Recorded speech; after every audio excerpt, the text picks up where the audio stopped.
Eminem pays tribute to deceased legends on new Juice WRLD song, Lace It. Eminem has hopped on a new Juice WRLD track to honor some of hip-hop's fallen soldiers who tragically succumbed to substance abuse, something he struggled with himself back in the day. On Saturday, December 16, Slim Shady shared some of his wisdom as a former addict who made it out the other side on the posthumous joint, Lace It, produced by Benny Blanco and Cashmere Cat. It features a bittersweet verse and hook from the late Chicago rapper, followed by M offering younger artists a word of caution about getting carried away. You pop some ecstasy first, it gets progressively worse, try your best to reverse unsuccessfully. Flirtin' with certain death and revertin' to your promethazine urge. The fucking devil. He lurks, lose your best friends. He smirks, wake up and everything hurts, he begins.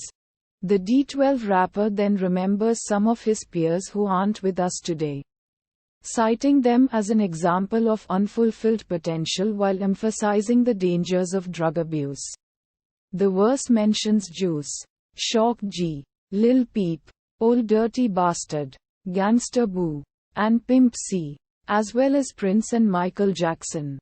Phenyl, Oxy, Demerol, them are all what possibly got Shock G. Roxicodone and lean is probably what got Lil Peep and ODB so many who would be way too young to go see me, he continues. Juice, we will forever miss you. To the younger generation, I ain't lecturing you, but man, just be careful. Last year, Eminem opened up about his past issues and admitted that his substance abuse was at its worst. Shortly after Proof died, the diamond-selling MC nearly died in 2007 after suffering an overdose and has been on the road to recovery ever since. But there was a point when he never thought he'd be able to quell his demons. Drugs became a part of the way I was living my life once I got signed, he wrote in an op-ed published in XXL. When I first came out to LA, me and some guys I was hanging out with used to go to Tijuana and we would buy drugs, Vicodin and that kinda shit. I don't know how many times we did it, but it was so easy to go back and forth to do it.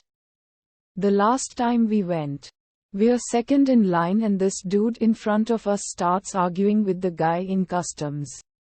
And they fucking throw him down on the ground and start pulling pills out his pockets and shit. We were scared shitless, but we got through.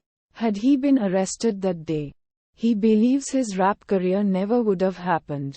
His drug usage went into high gear in 1999 with the release of the Slim Shady LP. As he explained, he never tried hard drugs until he got famous. Up until then, he'd drink the occasional 40-ounce while freestyling with his friends.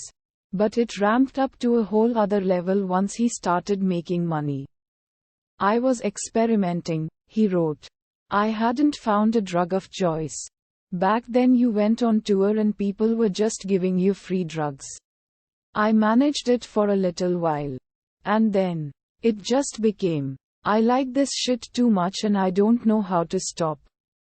As Eminem's profile skyrocketed, so did the criticism. Not only was he a white rapper, but he also knew he was a guest in hip-hop and felt he had a lot to prove. He admitted the constant barrage of insults, hurt and drugs were a way to cope. That's also when I was starting to battle addiction, he said.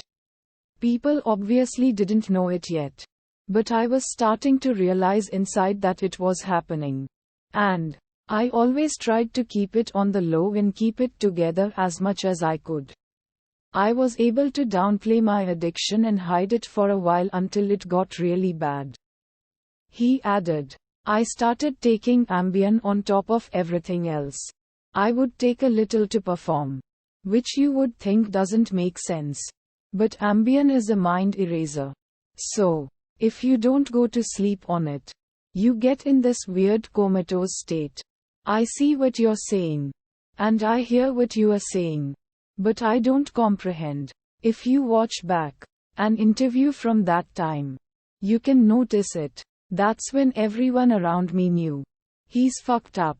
Something's wrong with him.